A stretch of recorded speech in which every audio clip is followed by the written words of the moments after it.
মানে হলো সবাইকে তারা একত্রে নিয়ে বসে আছে। তাহলে এই নটের অধীনে আরো নট আছে যারা কিছু কিছু অংশ নিয়ে একত্র। যেমন এইখানে নটটা ব্যবহার করা হয়েছে a প্লাস বি তার হোল নট, তার মানে এটা একটা অংশ। আমরা একটু রাউন্ড করতে পারি, কিন্তু তুমি পরীক্ষার হলে রাউন্ড করবো না অবশ্যই। আমি জাস্ট বোঝানোর জন্য মার্কিং করতেছি বা রাউন্ড করতেছি। তাহলে এটা একটা অংশ। এখানে খেয়াল করো তো এ প্লাস আলাদা আছে, এ প্লাসের উপরে বরাবর নট আছে, তার মানে ও কোনো অংশের মধ্যে পড়ে না আপাতত। তাহলে এইটুকু দেখো তো, একটু খেয়াল করো, এইখানে কি একটা নট আছে না? অবশ্যই আছে। তাহলে এইখানে যদি নট থাকে তাহলে আমরা কয়টা অংশ পেলাম? দুইটা অংশ। এই দুইটা অংশকে আমরা যদি কল্পনার মধ্যে নিয়ে আসি, যে এইটুকু যদি আমি এ ধরি, ছোট হাতে লিখবো আমরা বোঝার জন্য, এইটুকু যদি বি ধরি, তাহলে কি দাঁড়ায়? এ প্লাস বি। তার মানে এই প্লাসটা আমি এখানে যদি নিয়ে আসি, তাহলে কি দাঁড়ালো? এ প্লাস বি। তুমি এবারে একটু সূত্রগুলো মনে করো তো, যে সূত্রের মধ্যে আমরা কি কি সূত্র শিখে আসছি। আমরা জেনারেলি এরকম সূত্র পড়ে আসছি কিনা দেখো তো, এ প্লাস বি তার হোল নট।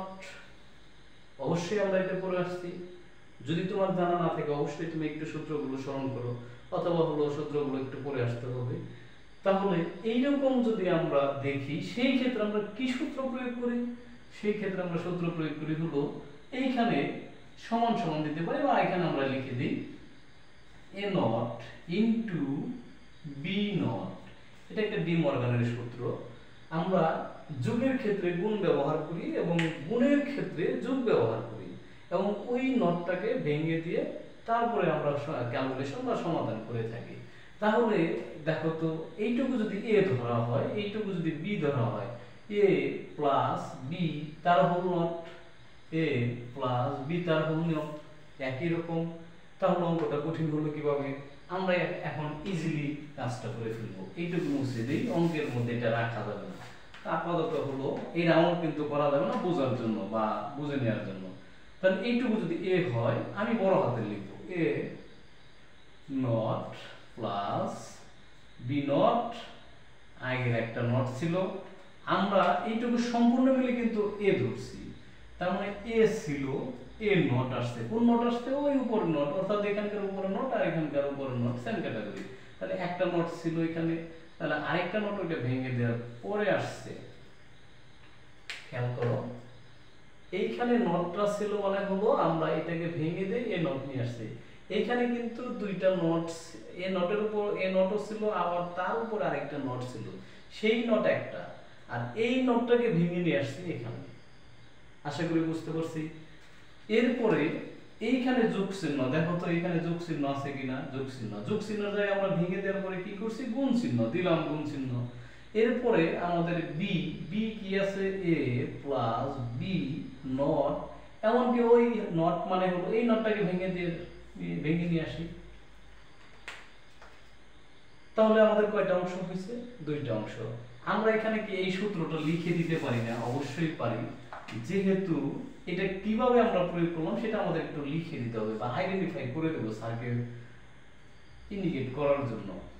যেহেতু এ প্লাস বি তার whole not, A not into B not. খেয়াল করো, তাহলে এই সূত্রটা আমরা এখানে প্রয়োগ করছি। তোমার একটু লিখে দিলে পরে স্যারের একটু নজরে পড়লো, এবং খুব দ্রুত গতিতে হলো স্যার খাতা দেখতে পারবে এবং তোমার খাতার নাম্বারটা ইজিলি চলে আসবে। এরপর আসতেছি আমরা কি করতে পারি। আমরা বীজগণিতে হলো সাধারণত এই কাজ করছি। দেখো, যদি কোনো সংখ্যার মধ্যে এইরকম থাকে, অর্থাৎ এটা আমরা গুণ করলে পরে পাই +7, অর্থাৎ মাইনাস মাইনাস আমরা প্লাস নিয়ে আসি বীজগণিতের মধ্যে। সেই বীজগণিতের নিয়ম এখানে প্রয়োগ করছি। কি করছে? আমরা এইটাকে মাইনাস ধরি সাধারণত, আসলে নট বা প্রাইম বা পুরো, এটা একটা নেগেটিভ চিহ্ন। আর এই নেগেটিভ চিহ্ন যদি দুইবার থাকে তাহলে সেটা পজিটিভ হয়ে যায়। তাহলে দুইটা নেগেটিভ মানে আমরা উঠিয়ে দেব। দুইটা নেগেটিভ যেমন নিয়ে আসা যায়, দুইটা নেগেটিভ উঠিয়ে দেওয়া যায়। তাহলে এই যে দুইটা নেগেটিভ আমরা উঠিয়ে দেব, এ প্লাস বি। দেখো, দুইটা নেগেটিভ চিহ্ন আমরা উঠিয়ে দিছি। এবার আমরা ব্র্যাকেট দিব into a plus b, double not উঠিয়ে দিছি। তবে একটু এইখানে ব্র্যাকেট হলো কেন দেখো, ব্র্যাকেট দেওয়ার অর্থটা কি, যদি আমরা এইরকম এখানে ব্র্যাকেট না দিয়ে এই কাজটা করতাম ইনটু a প্লাস b, এই কাজটা করা হলো, সেক্ষেত্রে কি ভুল আছে? অবশ্যই ভুল আছে। ভুল হলো এই সম্পূর্ণ অংশের সাথে গুণ ছিল। যদি আমি এখানে ব্র্যাকেটটা ব্যবহার না করি, দেখো শুধুমাত্র বি নটের সাথে এর গুণ, তাহলে এই বি এবং এ নট কখনোই গুণ চিহ্নের মধ্যে থাকে না, দুইজন টোটালি আলাদা হয়ে যায়। এর কারণে এখানে আমাদের ব্র্যাকেটটা ব্যবহার করতে হবে। তাহলে আমরা ব্র্যাকেটটা ব্যবহার করি।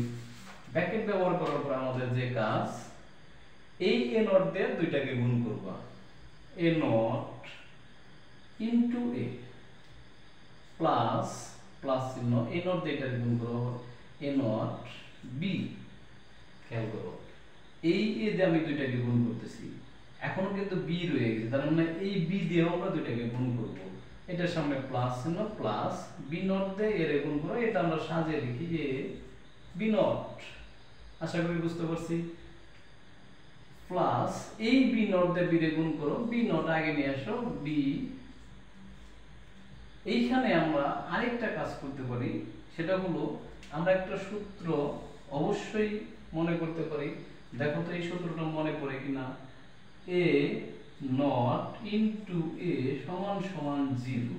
এই সূত্র আমাদের ছিল। এখানে 0 কিভাবে আসে? অ্যাকচুয়ালি হলো যখনই কোনো সংখ্যা, কোনো চলকের উপরে একটার মধ্যে নট থাকবে আর একটার মধ্যে থাকবে না, কিন্তু চলক একই রকম, সেক্ষেত্রে আমরা মান বসাই 0 অথবা 1। এ নটের মান যদি হলো আমি 0 ব্যবহার করি, সেই ক্ষেত্রে এ নটের মান 1 হয়ে যায়। 1 আর 0 যদি আমি গুণ করি, দেখো তো এখানে যদি 0 ব্যবহার করা হয়, এটা গুণ করলে কি দাঁড়ায়? এটা গুণ করলে দাঁড়ায় হলো 0। তাহলে আমরা এখানে কি করতে পারি?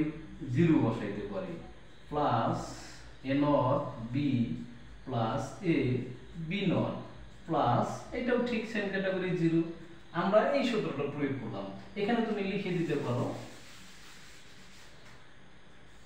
যেহেতু a ইনটু এ নট সমান সমান 0, এটা আমরা লিখে দিলাম, এই সূত্র প্রয়োগ করছি। এরপরে দেখো তো কি করা যায়, 0 0 আমাদের হলো যোগ করলে ওই অক্ষরই থেকে যায় বা চলক থেকে যায়, প্লাস এ বি নট। এখন আমরা আরেকটা সূত্র প্রয়োগ করতে পারি, a XOR b। এখানে আমরা লিখে দিতে পারি, যেহেতু a not b plus a b not is equal to সমান সমান a XOR b। তাহলে এখানে আমার অ্যানসার, আমি এখানে অ্যানসার দিতে পারি বা এখানে দিয়ে দিলাম, আমরা এখানে দিয়ে দিই অ্যানসার। এই তো আমাদের কাজ শেষ। এত কঠিন না, যতটুকু আমরা কঠিন মনে করি। অ্যাকচুয়ালি হলো একটা বীজগণিত যদি আমি বুঝে থাকি 9 10 এ বা হলো 6 7 থেকে 8 পর্যন্ত যতটুকু শিখে আসছে, ওইটুকু যদি আমি একটু প্রয়োগ করি এবং কয়েকটা মাত্র অল্প কয়েকটা সূত্র যেখানে একদম ইজি তথ্য দেয়া আছে, সেই তথ্যগুলো যদি একটু ব্রেনের মধ্যে রাখো, দেখো কতগুলো অঙ্ক হয়ে যাচ্ছে। তুমি যদি সরলীকৃত মান অ্যানসার করতে পারো, অবশ্যই তুমি বাস্তবায়ন করতে পারবা। জেনারেলি আমাদের পরীক্ষার মধ্যে বাস্তবায়ন তথ্যটাই বেশি থাকে, যে এক গেট থেকে আরেক গেটে বাস্তবায়ন। অবশ্যই একটা গেট দেওয়া থাকলে এটা একটা হলো, আমরা ধরে নিই হলো সাধারণত হলো নর গেট। এটাকে যদি হলো ন্যান্ড গেট দ্বারা বা অর গেট দ্বারা বা নর গেট দ্বারা বাস্তবায়ন করতে বলে, সেই ক্ষেত্রে কিন্তু তুমি একটু জটিল অবস্থা পড়ে দেবা। অবশ্যই সরলীকৃত মানটা আমাদের জন্য খুবই গুরুত্বপূর্ণ যদি এই লজিক গেটের বা সার্কিটের অ্যানসার করতে যাই।